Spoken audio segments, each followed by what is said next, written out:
Hello everybody and welcome to the Viking Horn. I'm Pete Allen and I'm joined today by Mike Lee, Andy Binns, Tyrone Anderson and Vikings and GB Coach Benny Tring.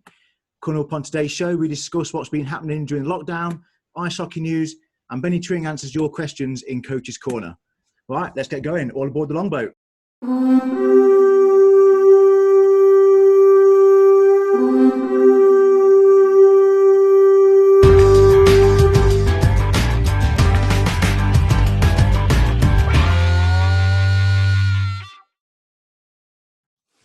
How are we doing, guys? Nice to see you all again since last time. How are we doing? All right? Fantastic. Good stuff. I think first thing we need to do personally is we need to thank everyone who joined in and listened to our first podcast. The feedback that we all regained and the amount of listeners that we got was fantastic in our opinion. And like I just said, the feedback we've got, both positive and constructive, is a massive help for us going forward. So thank you so much. It means actually quite a lot to us. We can't do it without you guys listening. So yeah, fantastic. Keep it coming, guys.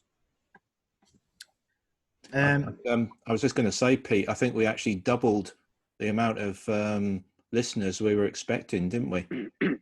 Yeah, we really did, mate. If someone had told me we'd have 100 listeners before we did the first show, I'd have snapped their hands off. I really, really would. And I think any one of us would have.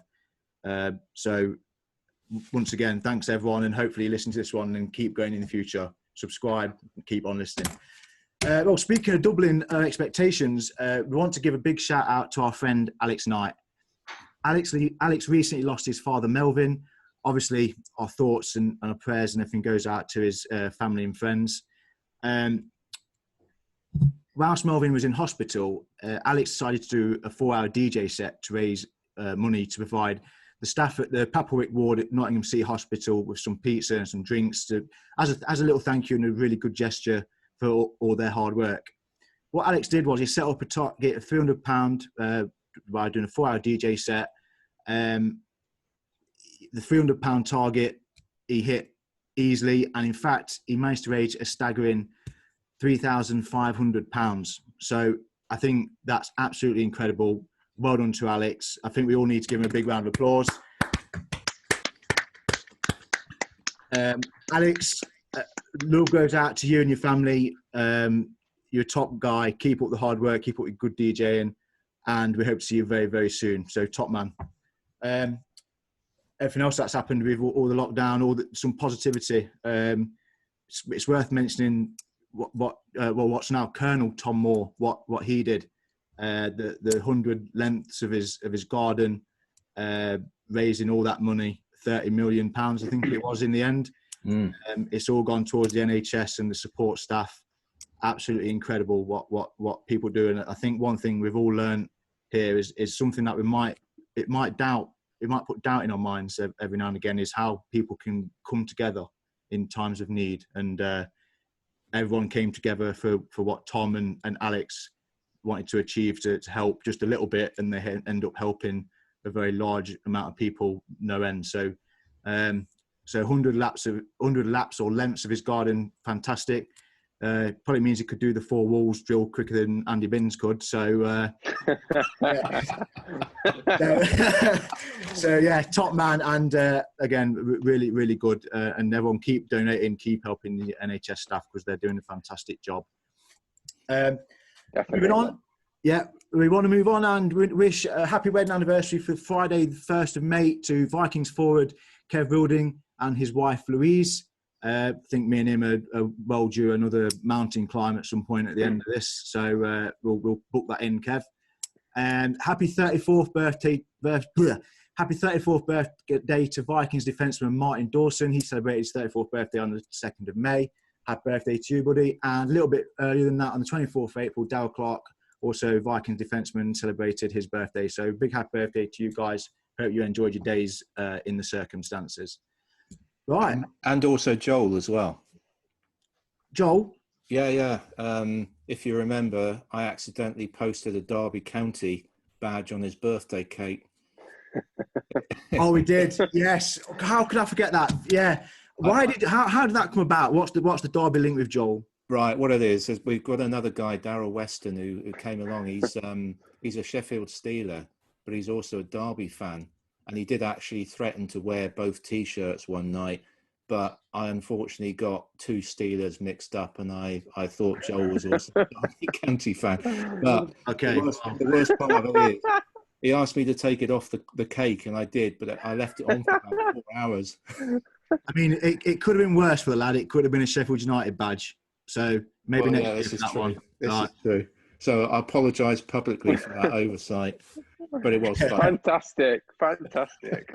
But I think, speaking of Joel, if you're listening last week or the last podcast we did, you probably realise he's not here today. He was there for us for the first podcast, and it was good for him. And he unfortunately can't be with us today. But in his remembrance of not being here, we want to keep him with us. Want to dedicate 3-4 seconds to him with his obviously his deep relationship with former Sheffield Steelers player Scott Allison. So here's a few seconds for you two, thinking of you both. Thinking of you. Okay. Right, guys. So we're still in lockdown. How are we all doing? I want to gather the thoughts just quickly of, we've got two different sort of styles here of how we're in lockdown, because I myself am still working full time. I know Tyrone is as well. And then there's a couple of you that aren't. So Benny, I'm going to come to you first regarding how are you coping without just nothing on in the daytime? It's a long time you've not been at work now. So what are you doing? How are you feeling your time? It started off pretty tough, actually. You'd wake up, you'd have literally nothing to do. But then actually, as the weeks have gone on, I'm starting to kind of embrace all this free time. The hours are starting to roll through quite quickly, actually. So it's going fairly well, I think. Yeah, spot on. So what about you, Mike? You're not working either, are you? I am working. You are working? Okay, apologies. Yeah. Fortunately, I can still work from home, but I've been occupying myself. I mean, there's the Generate Academy Olympics this week, so I've been kind of killing myself each day trying to embarrass myself publicly and meet those targets. I think it's an ongoing battle, really, to offset the chocolate and beer. Yeah, if I'm honest. I've been doing some of the Brett Polini videos, but one of the challenges recently was to have the bog row challenge. I don't know if anyone's tried that. I think, Andy, you've tried that, haven't you? Yeah, the keep you uppers. Yeah. And I did do that. I did that a few weeks back, and it didn't go too well, did it? Well, I was going to do it outside, but the weather was pretty bad, so I decided Probably safer. Yeah, I decided to do it in the kitchen instead. And it was all right. I sort of had a few goes, and my wife was filming me, and then I sort of got a bit over enthusiastic and backed into the oven door and kind of smashed the oven. And, so was it you who smashed the oven, or was it your stick that smashed the oven? It was me. I was kind of. What part of your body hit the oven? It was my calf. I kind of. The calf? How does a calf break your glass of your oven? Well, it's the How lower old's the oven? Eh? How old's the oven? It was pretty new, actually. But when glass, when glass like that shatters, it just goes into like a million pieces. Yeah. And my wife just stood there, put the camera down, looked at me, and said, "What are we going to do now?" And I turned around to her completely straight face, and I said, "I'm going to loosen my grip on the lower shaft and widen my stance a bit." I think that would have been probably a better answer than you just turning around and saying, "No, what are you going to do now?" No, actually, what I really, really said was, "I'll order a new door," and it cost me. Get this, it cost me 250 quid. Well, replacement door. Did you still donate to charity, or is that gone down to your £250 new oven door? That was my bonus. That was my work bonus went on that. Oh no! But we had a nice chicken dinner on Sunday, so it was worth it. What did you learn, Mike? What did you learn from that experience? not to do any hockey-related challenges publicly online, and don't do them in the kitchen. Or any narrow areas, I would say. I think. Yeah. Word to the wise. So try this at home, but not in your kitchen. Yeah, absolutely. Yeah. Andy, good to have you here, mate. Yep. What have you been up to? So I'm still working from home at the minute. It's all going well, apart from when the internet's not working, because we rely heavily on the internet. So like most of this week, being on Virgin broadband, it's been down quite a lot. So that's been a bit of a trouble. But working kind of like 8 till 6 each day, bit in the evenings to try and get work done. Other than that, going out bike rides, running, plenty of gardening going off while I can get outside, and the weather's been nice as well. So yeah, making the most of it, I guess. Andy, you just saying that for the benefit of your boss might be listening. Working 8 till 6 every day. Come on. Yeah, you do actually lose track of time.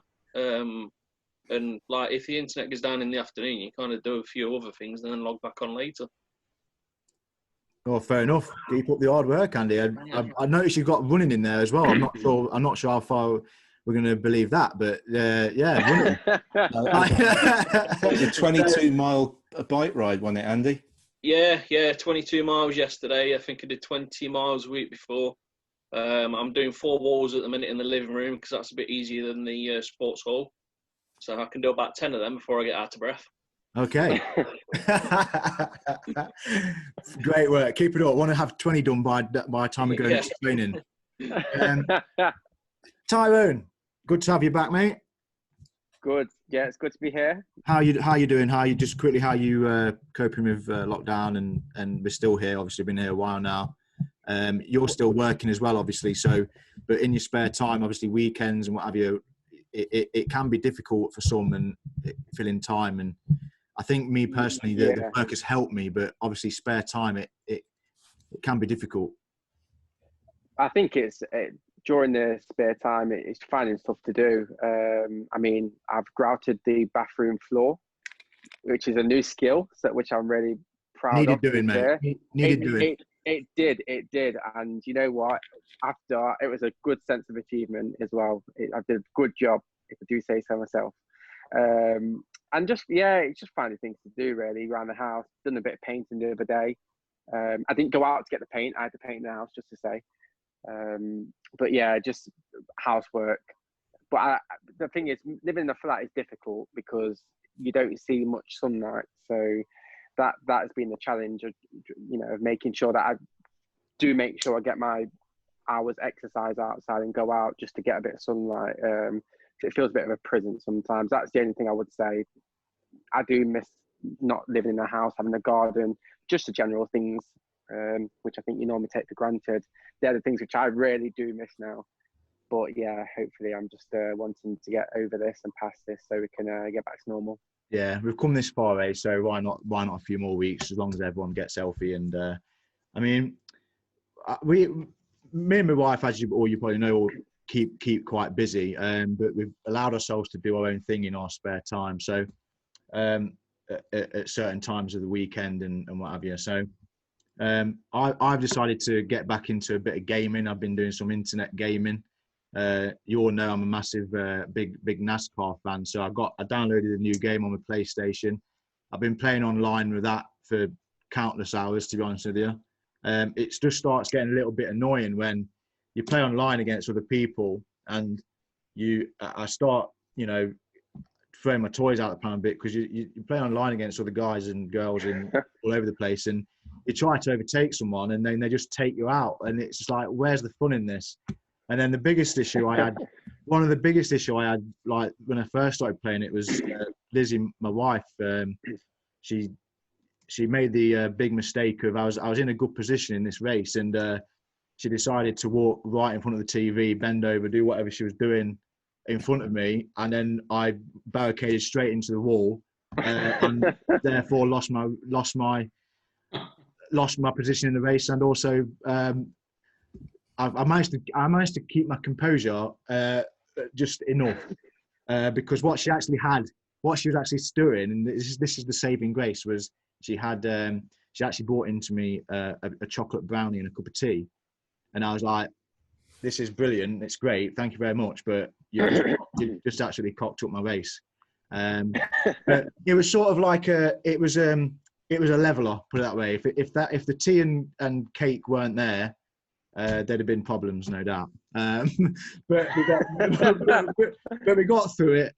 She reacted well, and you know, another issue that I've seemed to have stumbled across is we've been watching a little bit of TV, me and my wife, and I've watched a bit of what I want. It's a bit hard because there's not many sports on the go,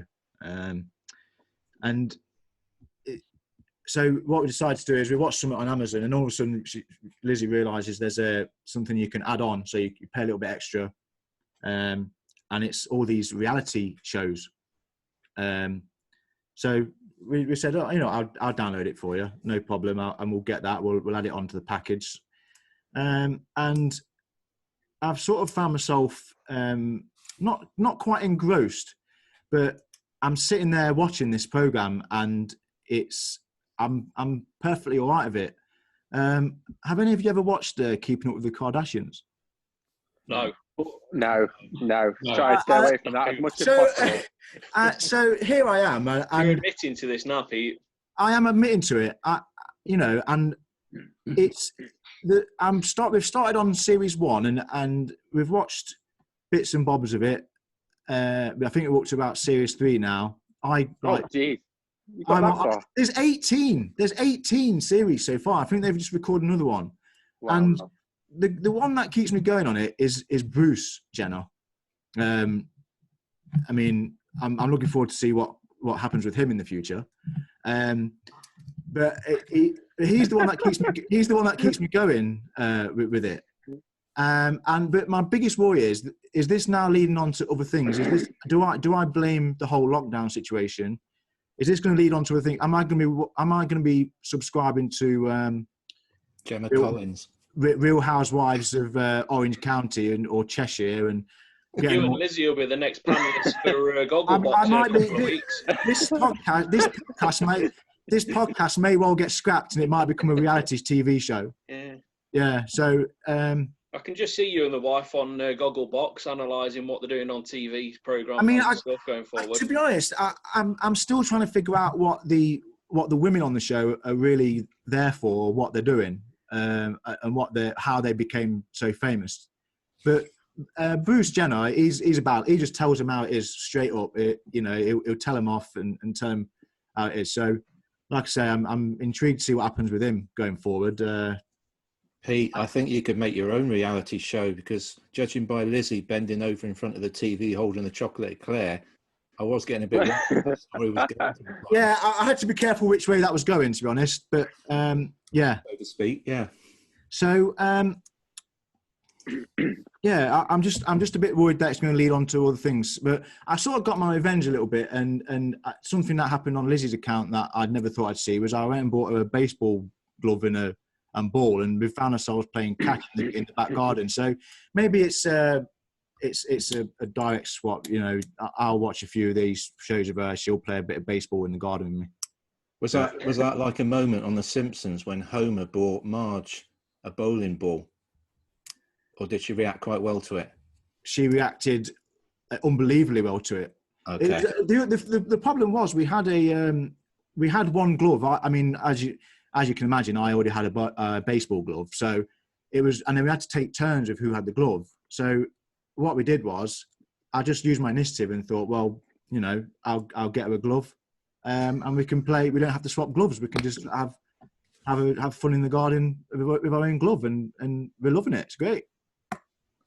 It sounds like you're having the best lockdown ever. It could be worse. Do you know what? It could be worse. On top of that, we're doing. It's handy having her as she's a trained personal trainer. So I'm doing that. I've been doing the Generate stuff as well. I'm looking forward to get back involved with that with the guys and girls that go to that, and just trying to keep as fit as possible. But it's very, very difficult. As like we've said before, the food and everything is it's all around you. We've been discussing these chains of that have been going around on Facebook and social media. there's been quite a lot, hasn't there? I mean, what we've been doing, have we been involved in any chains? There's beer drinking. There was a 5K race as well. Run 5K, name 5K, and donate £5 or something. Yeah, that one. Yeah, bang on. You are right, Andy. Yeah. Yeah. So speaking of which, I've done that, Andy. Have you done You it? did this, didn't you, Pete? Say again. You did this, didn't you? I did do it. Yeah. Yeah, done it as well. Yeah. You've done it, haven't you, Andy? No, not yet. No, I've not been nominated. Well, I nominate you now to do it. It's right. Get it done this week. I nominated Mike. I nominated Tyrone. I nominated Benny. Mike, you've done yours, right? Yeah. Tyrone, I've done mine. Yeah. You've donated. Mine. Brilliant. I have. Benny, what's the latest on yours, mate? He's injured. I saw the nomination come through, and I was very touched that you thought about nominating me.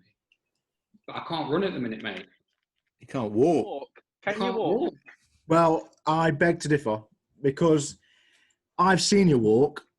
Okay, I want to just claim. I just want to say, there's no rule to say you have to run. It was just apart from the fact it's called Run for Heroes, but I think given the injury that we'll go into later on, I think walking could be a potential option here.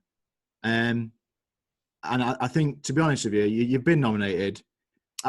Have you even thought about the fact that you couldn't do it? Have you actually donated because of the fact that you can't do it? No, because you have to run before you do it. I mean, to be honest, it's do you know those people that go online and say if you're not donating money or you're not taking part in the claps or anything, you're an absolute scumbag. I'm starting to put you in that bracket right now. So I don't like that, mate. All that work that the NHS have done, rehabilitating his leg and I mean, exactly. All that work they've done on my leg, you then want me to go and do 5K on it? So I actually spoke to someone who's a physio and he knows a doctor also, and on top of him saying, why are you wasting my time with this? I've got better things to do. He did say, he sort of just hinted if he tries his hardest, he'll be able to do it. So, the point I want to make is Tom Moore, Colonel Tom Moore. I don't think the doctor would have probably advised him to do what he did in his back garden, but he managed to raise 30 million. So he's now 100 years old. He was 99 when he did it. So what I'm thinking is, Mike, Benny's obviously being quite stubborn about this and not wanting to take part or donate any money. So I think we should probably put up a poll on the Facebook page, Instagram page. Just ask, look, and we get just a simple yes or no. Should Coach Benny Tring walk the 5K and walk, do whatever he wants? Yeah. But does he take part in the 5K for Run for Heroes and then donate accordingly, and then nominate the 3 or 4 people to go with it? I think if you're nominated, I think it's only right you do take part, or at least try. There's been. I mean, on there of the injury though. So just explain what your injury is, Benny. Yeah. So I've snapped my Achilles. Kobe Bryant once took 2 free throws with a snapped Achilles and walked off the court. So, and I'd just like to remind you, you walked out of the sports hall, you refused medical help, and then proceeded to drive home. You didn't actually get told you'd got the problem until another few days afterwards. So Google told him. Yeah. So he Googled it. There's been some questions asked of actually how serious this injury may be. So what we need to do is put this poll up on Facebook, get one on Instagram as well, so we can merge the results together. Was everyone happy with that? I know someone's not going to be happy with it, but yeah, very happy. Yeah. Good. Yeah, I think they should do that. Yeah, Pete, did you enjoy being Vikings captain? It was a blast, to be honest. I can't see it happening for much longer, but I think why don't we add to that? Why don't we see if people want to sponsor me to do it? Yeah. Well, yeah. I mean, we can try. I mean, I don't think I'm going to raise 30 million, but Yeah. you might have a few people. Come on, social distance, obviously, while they're on their 1 hour's exercise at the side of the roads, cheering you on. We could all do a drive past with our windows open, cheering you on, hopping away. You should do it at 8 o'clock on a Tomatoes. Thursday. So what we said, we'll set ourselves a deadline. We'll get the poll up, and we'll set a deadline for next weekend. And then after that, he has to either do it or don't do it. Yep.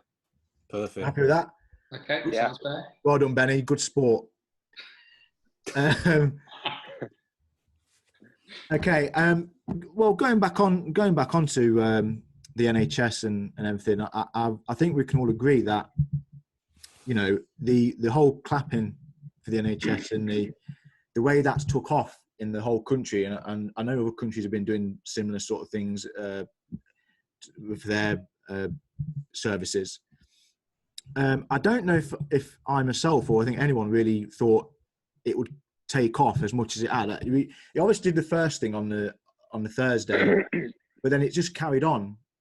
And, you know, again, it's brought a certain level of togetherness, and that I sometimes doubted people in this country had, if I'm honest, and that people can come together like that. So again, we'll say it again, to keep it doing. We introduced the stick tap as well, and a lot of people got involved with that, and it's just great to see. Again, you go outside for this minute, and you can hear it all around you. And you know, I never thought I would have to witness that, and then I never thought I would see that. You know, again, it's just incredible, really, how the country's come together and got behind this. And I think if there's one positive to come out of this when we all go back out again, and we can, I think it's surprised a few people, and it's shown that there is a togetherness and people do care, because there's certain things that go on in the world, and especially in this country, you do sometimes doubt that. Do you know what I'm saying, guys? Yeah. Yeah, definitely. I think the NHS is sometimes just kind of one of those that's taken for granted, because it's a free service that we receive in this country, and other countries have to pay for it or be insured. Whereas now they've come out and they're actually like saving people's lives, and they are like well received for that. And my one sort of hope going forward for this is that these people going forward will get the recognition and you know that they do deserve. They are getting it now, but in 12 months before, I don't want to get too political here, but going forward, the people in charge of this country need to make sure that these people are looked after, because they've come together like an army, and people have likened the situation, not, you know, to a war. Like you're battling against this virus that's killing people, and these people are on the front line, and their lives are at risk as well, and people have been lost. And it's very, you know, it's touching, and to see it does bring a little smile to your face when you see all the things going on around the country, and people putting posters in the window, and just in support of this army that's got together to fight this battle, so to speak. And yeah, I can't speak highly enough of these people. It's unbelievable. Yeah, I agree. That said, as well, with the whole clapping and I decided to have a little bit of fun with it, because there's no right or wrong here. Okay. So the first couple of weeks, at least, you've seen quite a lot of people recording their efforts, standing at their front door or the windows. Am I right? Yeah.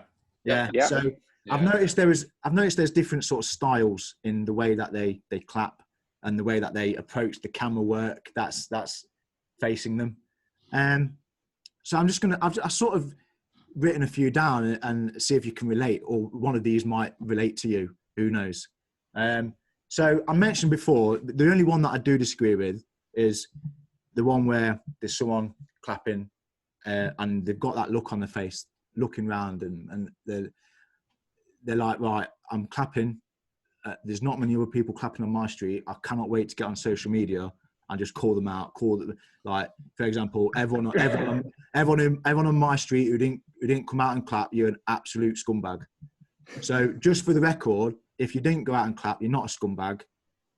You know, you might, it just can't happen. Everyone's not gonna be able to do it for whatever reason. But there's always one that tends to ruin it in that sense. So that's the only one that I sort of disagree with. I have seen that written on my Facebook wall. So that's the only reason I brought that up. That is completely wrong. I like the street view. Someone will get the street view, the camera, and they'll just go around the street view, show the whole street. If there's a lot of people doing it, which looks great. It shows that the community together doing what they need to do.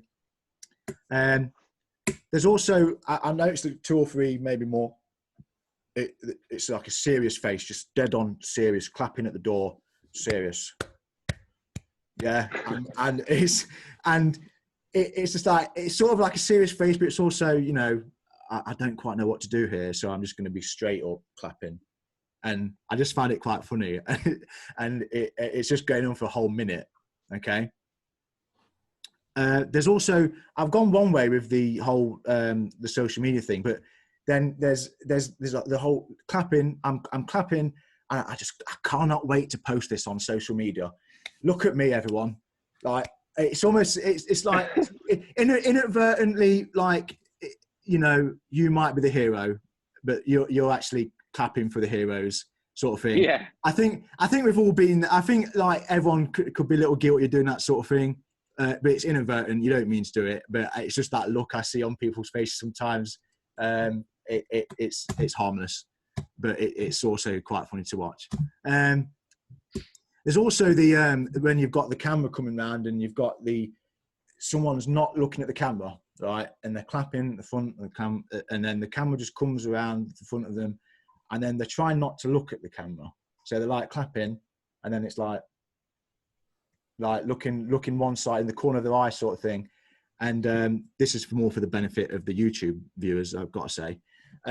But yeah, just that sort of thing. So, and then when the camera, I've even seen a couple of people where the camera comes across and then they're trying not to look at it, and then they just completely give in, and they just look straight at the camera, smiling, and they've been defeated basically.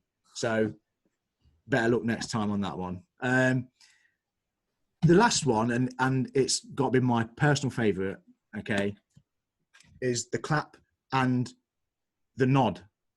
Okay, you're clapping and nodding, and I'm watching. I'm thinking, what are you nodding at? Like, it's just like, is it? I think personally, I think it's just instinctive.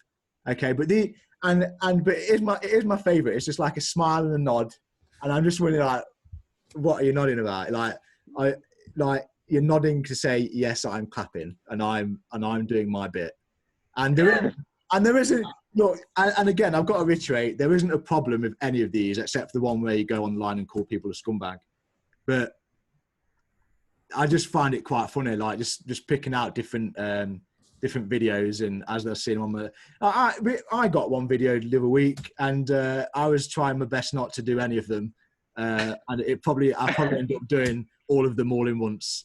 So again, it ain't to insult anyone. Just keep doing it. It's fine. I just found it quite funny and thought it'd bring up. Has anyone got any to add? I think you're right, Pete. I think there's been a gradual. The first time people came out is quite a conservative clap. Yeah. Not everyone was kind of joining in. There were a few people sort of gently clapping away. Within a few weeks, there's people coming out with saucepans, banjos, car horns, fireworks, all sorts. It's like, fancy dress and everything. Who can put on the best show? Yeah. Like, for this 1 minute of our Thursday night. Yeah. It's like, but you know what? Again, it literally is competition. Everyone does that, and it comes out to be one big, like, celebration and sort of a big thank you to the people that we're doing it for, and that's what it's all about. Which is great. But I thought it'd be great just to go through a few of the things. I just thought it'd be pretty good to go through it and see if have we got any more. Can anyone else add any more, or have I covered all bases? I thought it was quite good this Thursday just gone, where the emergency services went to like the local stores, like Aldi's and Tesco's, and sat outside of them, kind of like thanking them for their contribution being quite open and stuff during all this, along with the NHS. Because we've seen it where the police cars are outside the QMC, whereas now they're like going to the stores as well to help them out. Yeah, I mean it's great. I mean it keeps being mentioned. It's not being forgotten that the NHS aren't the only ones that are working towards this. You've got your postmen and women. I mean, I myself am working for a company that's been providing chemicals, cleaning products, and testing kits for the NHS and what have you. That's why I'm still going out to work on the same ship. Nothing's changed for me. But you do get that sort of feeling when you turn up and you hear these things are going to certain places, and it's nice, and when you hear that the people are thankful for what you're doing. So anyone who's on that line of work where you're not necessarily the NHS, but you're opening up to your daily job every day, and you're keeping things running. It's tough times, and we can't thank you enough. I'll clap for you this week, Pete. If you wouldn't mind, it'd be great. There's a whole group of us there with our overalls on, dealing with these hazardous chemicals, and we go out there clapping ourselves, really, because we're in this street. There's no one else really on the street, so we can't hear or see anyone. No one would think to come and clap outside our door. I'll try and clap and do a handstand at the same time for you. Tap your stick. I'm going to post mine on Facebook for you. If you would, and if you would do the nodding. What we could all do is, if you do all different one, and then go through do the ones that we went through before, all a different one. So we've got that range of that we can go through and talk about in future days. I'll have them with me for the rest of my life then. Agreed. So, has anyone been shopping? Yes. Talk about it, Benny. Yeah. I find shopping an interesting experience. Obviously, you've got your rules of one per household. A lot of people are shopping for the week now, whereas I used to be one of those that shopped every day for food. One of the things I do find funny though about shopping is everyone queues up outside 2 or more meters apart, and it's great to see that they're all sticking to that social distancing. But the bit that makes me laugh is as soon as you get inside the store, that stops. It doesn't matter what way the arrows are pointing on the floor or what the spacings are like. Everyone might as well go in there and have a group hug. Just forget about it. Has anyone seen that? Yeah. So Tesco, I think, where I go to, they've got a one-way system now down their aisles, which I've got to be honest, the intention's great, but I'm finding it difficult to stick to.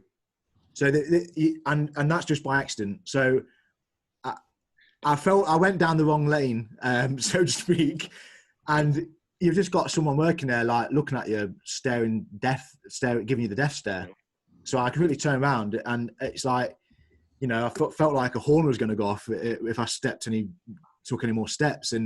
But they're doing everything that they can to prevent people crossing paths, and I understand that. But it's a bit strange, I think, how different shops are doing different things to try and combat this sort of thing. Some are, and then some ain't. So, like Penny says, you've got your 2 meters apart outside, then it's letting people in.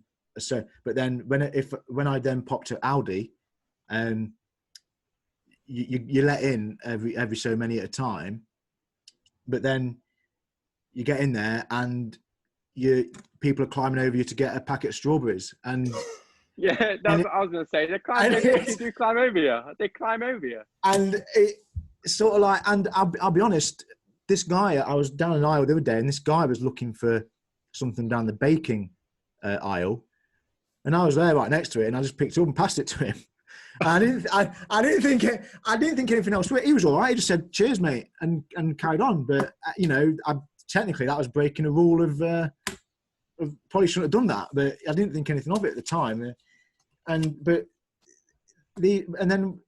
Like I say, people are sort of climbing on top of each other. But can you really prevent that in a supermarket? To really prevent it, you're going to have to do one at a time. One of you can go and do your shopping. The rest of you wait outside. You can't, can you?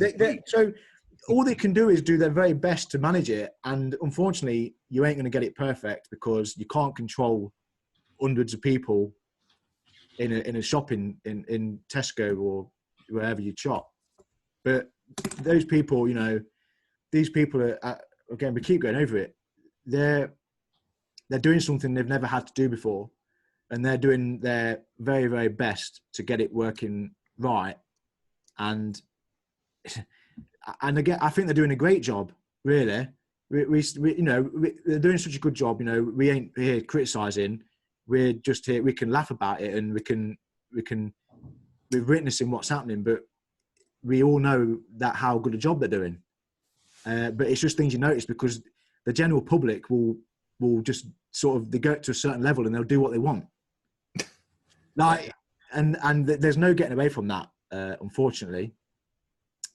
Anyone else got anything to add on that? The lockdown, social distancing, shopping, anything else we've been over so far today? No, I'm just getting my next online delivery in about 7 months' time. Who's that for? Morrison's, I think. I can never get on there. All right, well, don't be lazy. Go out and do your shopping. That's all I'd say. Do it properly. Okay, right. It's time for Coach's Corner.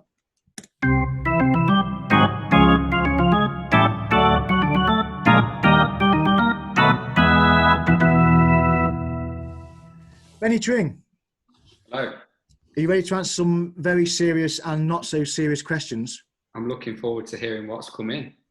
Yeah, there's been some great questions come in. We've got to say, like I say, both on a serious and not so serious note. But we all know you're a good sport and you'll give some honest answers. So me and Mike are going to be asking the questions for you. And Andy and Tyrone, if you want to chip in at any point, please feel free to do so. In terms of any added on questions to what we've already asked. Yeah. Okay, so first question. Are you ready, Mr. Tring? Yes. In a season where, compared to last year, we have lost key games against rivals, what would you say to critics who have suggested the cancellation of the season may have saved your job?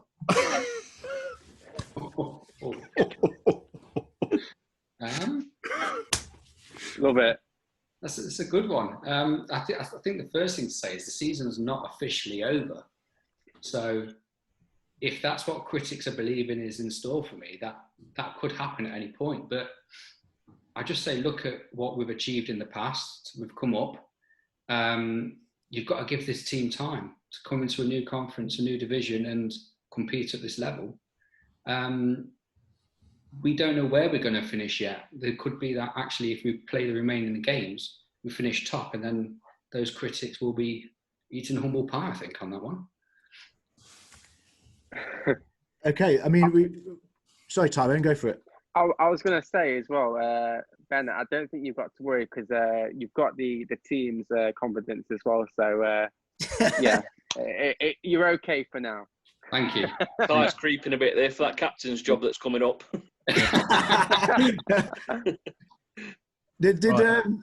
Okay. Mike, you're going to go for it? Yeah, I've got another question here. A question from Michael this time.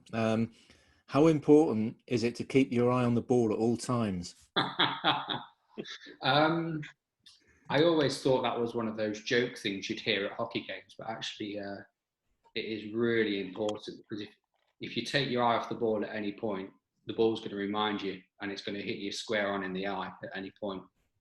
So yeah, I'd say it's very important. Sounds like you're speaking as a man of experience.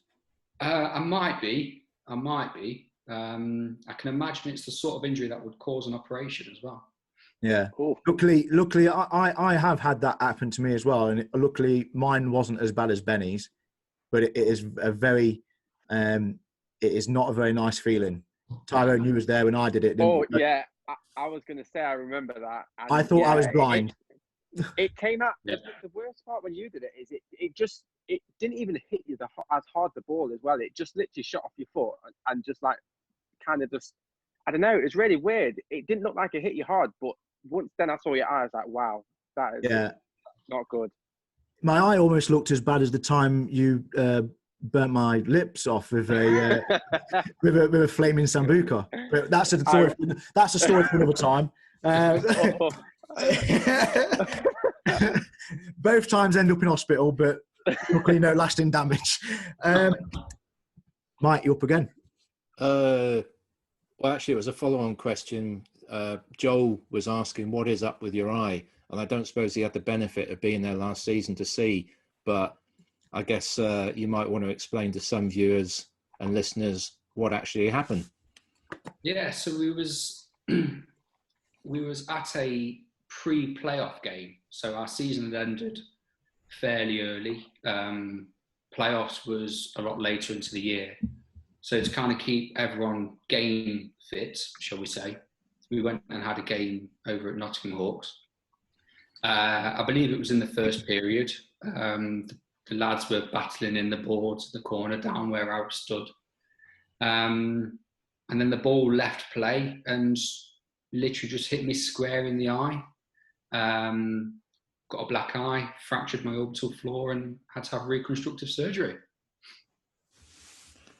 There you go. So not to dissuade anyone from coming to play ball hockey, it's great. It's safe most of the time unless you're a coach. Actually, I've got another question. I'm not sure I entirely understood this question, but it was along the lines of who is better out of Scotty or Benny? Who's better out of Scotty and Benny? So Scotty, for those that don't know, he's someone that's over in Canada now. We used to live together for some time. I'd say I am the better one, purely because I've been loyal to my country and I haven't left it. I couldn't agree more. That is brilliant. That is brilliant. Next question comes from Dan, and he asked, as a new starter, what can you expect from a typical training session with the Vikings? Okay, good question, Dan. So training usually starts at 7, lasts till 8:30, and it's a bit of a mix, really. So when you come down, you'll have a chance to meet the players as we just have a bit of a knock around at the start. I'll probably come over to you, just show you a few basics, show you how to hold the stick, show you how to pass and receive the ball. We'll go into some drills where the lads will probably pair up with you and just make sure that you know what you're doing, what we're going through. A lot of people come to this sport because they watch ice hockey. So we tend to end quite a few sessions with a scrimmage, so a bit of a knock around. And it can get quite competitive if the teams are evenly balanced that we split it up to be. So it's your chance just to have a bit of fun playing hockey as well. Okay. So question from Daryl this time. And it's an entirely serious question, I'm sure. So it kind of goes back to what we've been talking about. Given the choice, would you prefer a fractured orbital socket or a torn Achilles? And it's a two-part question because he then goes on to say, what are you going to go for the hat trick? Okay. Given the choice, what would I go for? If I had the choice, I wouldn't have either, to be honest. But I think, although it was an initial shock, I think I'd go for the orbital floor fracture because it was done and over with in a few weeks, whereas the Achilles is the best part of a year's recovery. So answer the second question, what's my hat trick? I'd say I've already suffered a bad back from carrying a few players this year. That just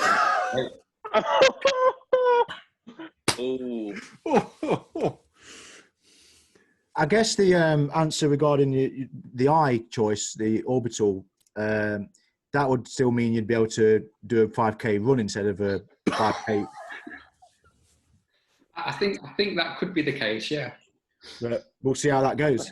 Just want to be able to see where he's going. Next question for me. Yeah, very true, actually. Yeah, very true. Next question from Amy. As a coach, what's your favourite thing to see in your players, and what qualities do you look for when building a quality team? So 2 questions there. So the first one, what's my favourite thing to see in players? That's it, yeah. I'd say during games, watching them go out there and have fun.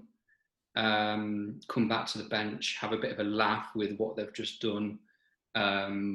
It usually ends up in something like Billy taking a slap shot and taking someone's head off with his power, and everyone comes back to the bench and just laughing, really. Just seeing the team bond and have fun is probably my favourite thing to see. The second thing, what do I look for when building a team, is I always like to go for a bit of depth. So I'm one of those coaches where I like lots of different options. I don't just go for pure defence and pure firepower. You need a good few lines to choose from, 4 or 5 lines that you can choose which line you're going to take into a game, depending on who the opposition is. And we can go for like 2 lines of pure scoring and then a 3rd line of grinding it out, making sure that we just give the other 2 lines a chance to rest. I think the key thing I look for in players, though, is I don't look for the best players. I look for the people that will give me 100%. Great answer. Right, question from Martin. Happy birthday for yesterday as well. What are the plans for next season, and is there any news yet about the forthcoming season? No, is the answer. So we don't know what's happening next season. There's no news as of yet. I think if you was asking me, I think the next season may be delayed. I think we may look to try and finish this season first and see playoffs out as well. So yeah, I think next season may be delayed. We might even see a shorter season, but that's yet to be decided. Next question is from Mike.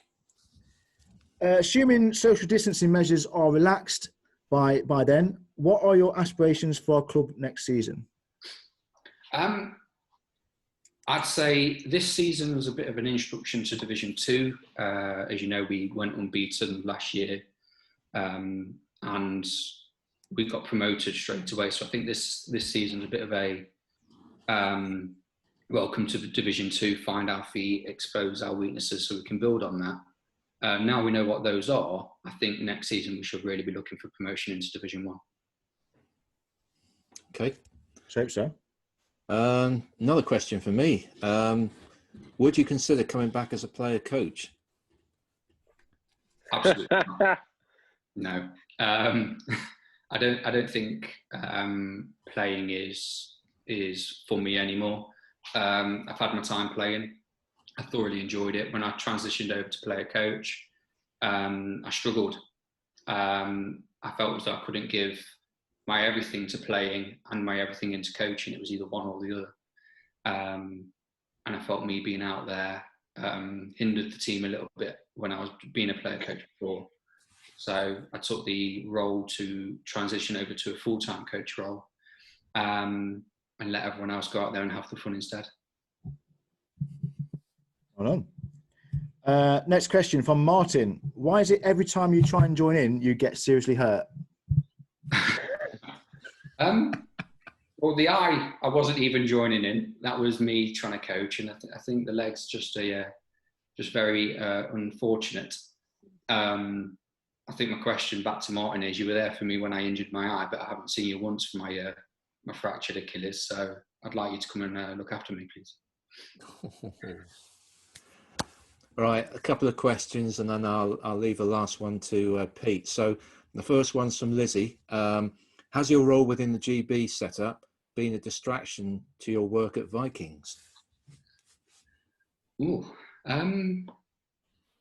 initially, I thought it might do. When I first got the GB role, I thought, how am I going to be able to balance both? But I think it works well for both coaches and players, actually.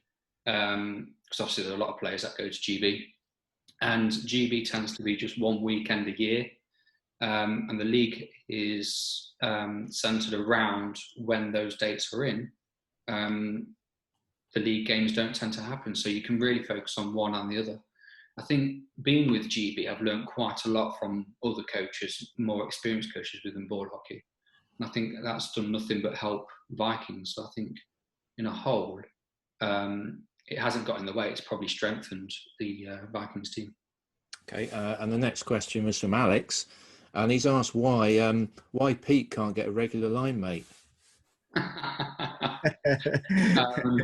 I think the way that Pete's been acting in this podcast, Pete may not get the game anymore. But why has he not had a regular line mate? Pete's one of those players that can play with most people and play very well with those people. Why he hasn't had a regular line mate yet is pretty much down to the fact that we haven't had regular players commit to games, even though we know what the dates are in advance. There's a lot of players that can't play for whatever reason. And I think because of that, Pete's the better player within the team to slot in and out with different people, where we try and keep the other line mates the same. I am on the hunt for a regular line mate for Pete. I know Alex is an experienced player, so if you want to come on down, mate, I'd like to see you down. The DJ line. It could be the DJ line. We could have a good night afterwards, couldn't we? Alex doing a bit of his house music. I'll bring the cheese. Yeah, and then we'll play a bit of hockey in between. Yeah. Yeah, there we go. So the invite's out there. The final question comes from Julie. That's actually my mum, Benny. Right. She asks, when lockdown has finished, are you still able to fit her blinds for her? I suppose I should. I kind of started the job for her and I didn't finish it, did I? So she has actually paid you, hasn't she? So the job needs finishing, let's be honest. Yes, I didn't know that this was I think it's getting to a point where that money should really be donated to charity. I mean, it's people can just look into our house. It was misunfortunate. It was just a bit unfortunate that actually the blinds weren't there for me to fit completely. But yes, I will fit your blinds, and actually I'll fit your love heart wall frame for you as well. Yeah, because the first time you did that, it just fell off. Yeah, correct. So and it also ripped a shred of paper off the wall. So she was fuming about that, to be honest. Demanded I had to calm her down. I'm sorry about that. Yeah, it was fine. You know my mum. I did. Lovely lady. So, right. Benny, thank you for being an excellent sport and answering those questions honestly. Thanks for joining us for the coaches' questions. Thank you. Right, it's now time to join our favourite GB chauffeur, Andy Binns, for ice hockey news. Thank you. So there's been quite a bit out this week for in regards to like the Elite League. We'll start off with that. There was a really interesting post put out by someone from the Sheffield Steelers, one of their fans, with some potential dates and structure for the Elite League going forward. He saw that if we start the league on the 2nd of October and finish in, I think it was the end of April, that could actually fit in all the games along with the Magic 5 weekend. He then went on to kind of break it down, like starting the 30th of October, end of November, December, January, depending on when lockdown ends, and what could be compromised. So like knocking out the Challenge Cup, like playing two at home and 2 away for each team, and just having 2 divisions. So it was quite an interesting post, really. But at the minute, the league's still aiming to have the Magic 5 weekend. I think it's the 3rd and the 4th of October, is it? Yeah. Who's going to go? We got refunds. Yeah, I'm still going to go because I want some hockey. Yeah, I think I'd have to go to it, depending on kind of like how much they're going to look at charging, whether they're still going to charge the same amount. Because, what is it, 80 quid, is it, for 5 games of hockey? It's a bit much, really. And I think we spoke about this briefly on the last podcast. Is I think the idea is to bring people hockey as soon as possible. And, you know, I mentioned as well that it is a business. So whatever hockey people are going to see next was going to be pre-season style hockey because, you know, they're not going to have played a game. I'm just a bit curious the fact that, and I think people will just want to go and watch some hockey, whether it be top level stuff or not. I get your point about the pricing, but as a business, they need to try and get some of that money back. So I'm sort of split here. You know, if someone wants to go and watch the hockey enough, no disrespect to the people that have had refunds, but if that was me, I would pay the money to go and see the hockey. And I also made the point about if them not having the money, the league or clubs not having the money, if that then became the difference between them getting new players in or not, would people's opinions be different? But that's not knowing what goes on behind the scenes with the hockey clubs and where the money goes. Yeah. So it's a difficult one. We don't want to go into too much now because we spoke about it before, but it's a very difficult one. And at the end of the day, it is up to anyone what they do. So there was a really interesting post as well put out by a couple of the arenas and ice rinks recently, and the Murrayfield Arena up in Scotland, they put a really good one out actually, and they've kind of said that once they've been told when like lockdown ends, it's going to take them between 3 and 4 weeks to get the ice rink like back down, laid, and then like implement whatever they're instructed on. So they've kind of set out the expectations to the fans and the skaters that look, as soon as like we're told it can come out of lockdown, it's not going to be open tomorrow. It's going to be like 3 or 4 weeks getting people back into the arena, getting it all set up. And one of the things that's been mentioned as well, and I know this is going to affect airlines, is kind of like you have one person in one seat and then the seat next to that's empty. So it's like every other seat, and it looked like a game of checkers when you're a seating map. So you not have people sat next to each other or directly in front or behind, kind of a diagonal. So that might affect kind of like season like attendances if they're going down to, because that would effectively half the attendance. So that's something that they're looking at the moment as well. Right. Okay. There was a good post as well by English Ice Hockey yesterday saying that they've applied to Sports England. A lot of the clubs have. And so far they've received, I think this was for all of the clubs up and down the country, they've received £13,500 for grants towards like the ice rinks and the teams and stuff. I think coming in there, I feel like people like Sport England are going to be crucial when this comes out regarding where money's going to go, because there's going to be teams in sports that are going to need a lot of help. Otherwise, unfortunately, you might see we don't want to see teams go out of business, but part of me thinks there's sort of an inevitability about it going forward. Not necessarily with ice hockey, but with some sports, even as going as like football, lower league football teams, it might be a struggle for some. So we'll see what pans out with that in the future. I think it's a possibility with ice hockey, unfortunately. I mean, I'd hate to see the likes of Dundee or Manchester or whatever, leave the league, but I think it's a real possibility. I really hope not, because I love going to those places, to be honest. Yeah, definitely. Yeah, definitely. To do the checker style seating as well, that's going to be a lot of lost revenue for these clubs, and they're going to either sign lower quality players, which will then obviously make the league go slightly backwards than what it has done in a few years. But I think it's also going to affect them in the pocket as well, and we may see them disappear because of that also. Yeah, because like if you look at Nottingham, it's 7,000 seat arena. That'll go down to 3,500 then, which like that's below the average, I think, for most of the season's games. Yeah. Especially if you look at like Sheffield, where I think their average for this year was something like 6,000 or something. Yeah. So, CHL was £2.50 a ticket for Sheffield then. Sorry. Joel. Right. The CHL format was announced or put into play this week as coming out on the 6th and the 7th of October. What they've said is they're not going to do the initial groups. They're just going to go into a one-on-one straight knockouts. So 32 teams that are picked will then go home and away on the 6th and the 7th. with 16 progressing to the quarterfinals.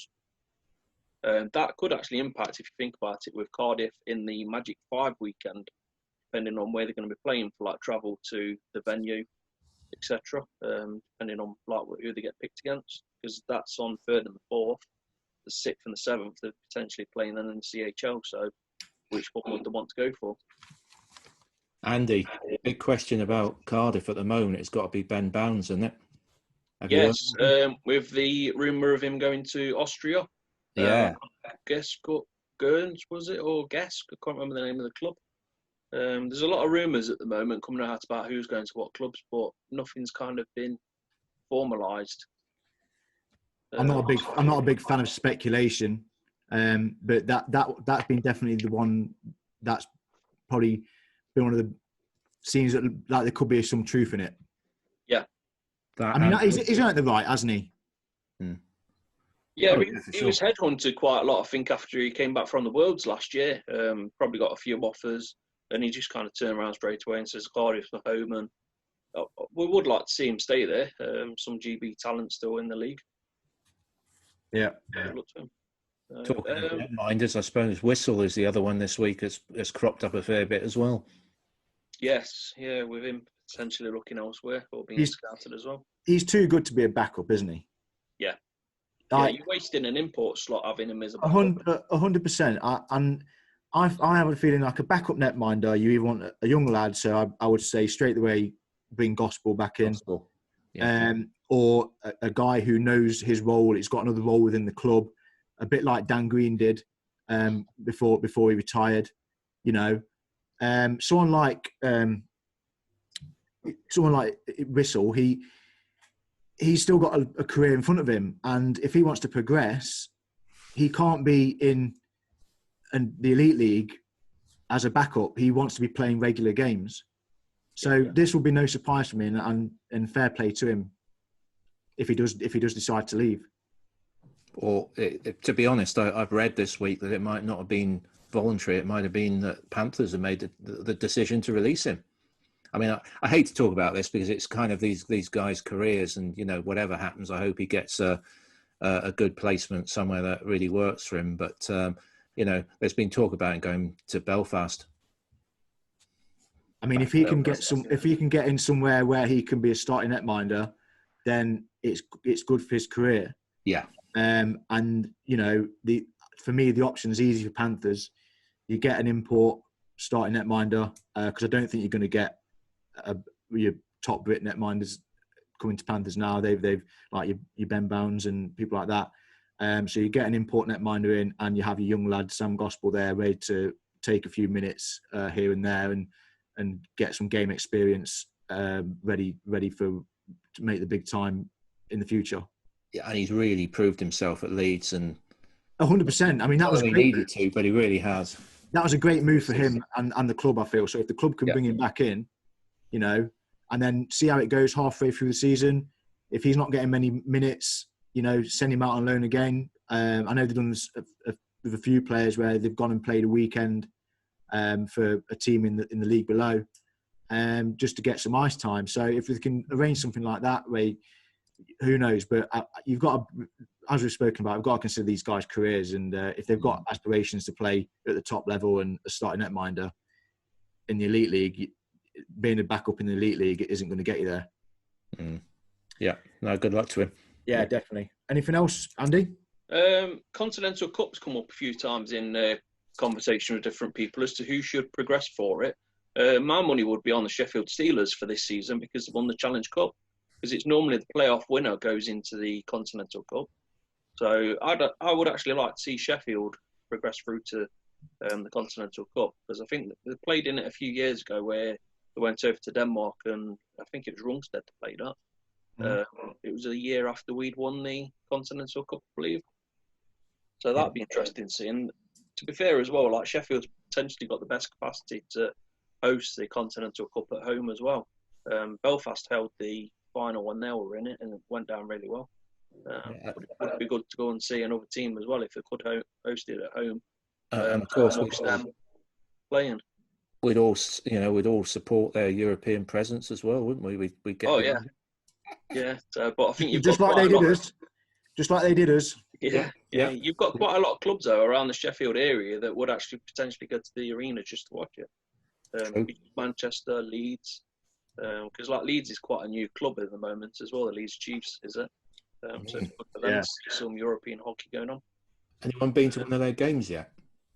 No. I'm in lockdown, so I can't get out. No, not right now. No, I mean, no, not. I didn't go because they had a little while before they played a home game, didn't they? Yeah. So it's something I want to do when we go. So maybe a group of us get together as guys and we'll head out to Leeds and watch one of their games. Yeah, sure. Yeah, sounds good. Yeah, definitely. The last thing to finish on was the Worlds was officially cancelled this week. So that was due to take place starting next week in Switzerland. So they've started issuing refunds. And I do believe that next year's Worlds will be taking place now in Riga, in Latvia, and Minsk in Belarus. So that could actually, with the teams progressing through to those countries, I believe, could actually put GB in for a good position for carrying through for the following year. Because Latvia and Belarus would have automatically been given the slots due to the hosting of the games. We've gone up a position as well, haven't we? Yeah, we're now 19th in the world, so that's just showing how good the GB are actually getting, and the ladies have stayed the same at 23rd. Fantastic! It's not bad at all. Not bad at all. So it is really good for GB in rankings throughout the world, really, for men and women. Who's thinking of going next year then? I'd like to. Yeah, I'd definitely like to. Yeah, Slovakia was really interesting. Yeah. Yeah, top notch. Andy, thank you so much. That's been great. Right. Thanks for that, mate. Just touch on the Worlds. The ball hockey Worlds for 2020 have been cancelled, obviously. I'm hearing they've been put back now to 2021. Yeah, is it Czech Republic next year for the men's and women's finals in June? Yeah. Benny, I just want to check with you if you know anything about this. So in regards to the players that have been picked to play in the 2020 World Championships, will they still be picked for the 2021, or will there have to be new trials or a new picking?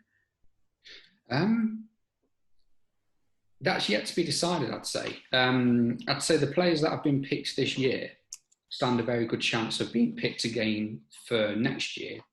But if someone came down to a training session, because the training sessions are pretty much open. Yeah. If someone came down to a training session and actually they proved to be better than one of the weaker players on the currently selected team, then we'd take them instead. So there will be other trials before they go to 2020? Yeah. I mean, it's great because it gives us another year to train. So the players actually have more time to gel and understand each other because they're all coming from different clubs. But it also gives us more time to hunt better players down as well, people that are willing to come down. Fantastic. There you go then, Pete. There we go, yeah. Coach keeps asking me to go down to these trials, and unfortunately I've always been either DJing the night before or... Stuff in line, mate. Yeah, I'll go there searching for one, yeah. Hopefully things change. Hopefully things might change at that training session, you know what I mean? But we'll see what happens. So I think that's about all we've got, really. Mike, Benny, Andy, thanks very much for joining us. Tyrone as well. Tyrone, we've lost Tyrone, unfortunately. I think we had connection problems there. But thanks a lot to him for joining us. And thanks, everyone, for listening to us once again. Please download, rate and subscribe on Apple, Spotify, Castbox, and also view us on YouTube. And we hope to see you all very, very soon. Thank you. Thank you. Cheers, guys. This episode of the Viking Horn is dedicated to the memory of Melvyn Knight. Melvyn was a well-known character within the hockey community and will be missed by all that knew him. Our thoughts are with his wife Julie and son Alex during this very difficult time. Our loyalties to our teams can often make us divided, but in times of sadness and despair, there is no one better than the hockey and sporting community uniting together for those that need it the most. One day, we will be able to go play or watch a game, go to the pub or a bite to eat, and have parties in celebration once again. In doing this, whether it's dedicating our next goal or raising our next glass, It will be in remembrance to those whose next season never came. For them, they will continue to sound that goal horn in the sky.